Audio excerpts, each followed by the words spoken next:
जो सरकार दिने 2 कोटी निजुक्ति देवा आशा देखी सरकार गठन करथिला से सरकार वर्तमान ओडिशार मध्य सरकार गठन कर सारिछि।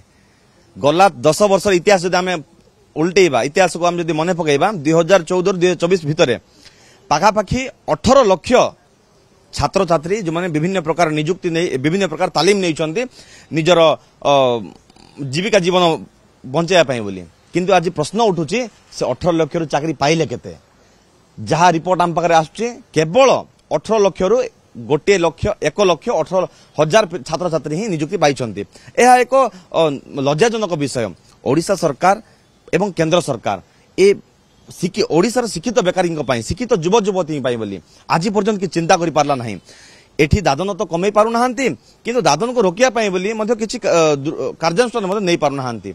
आज प्रश्न उठुची ए शिक्षित बेकारी माने जिबे कुआडे।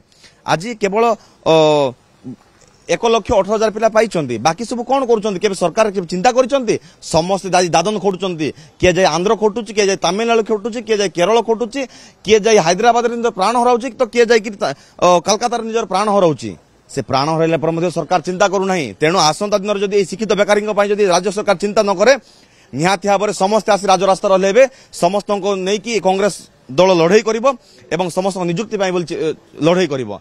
तेणु राज्य सरकार वर्तमान जो डबल इंजिन सरकार जो ट्रिपल इंजिन सरकार से चिंता करंतु ए ओडिशार भविष्यत पई ओडिशार शिक्षित युव युवती पई जहा फल आसंता दिन समस्त छात्र छात्री निजुक्ति पाई पारिबे एवं ओडिशा स्वावलंबी हेई पारिबो।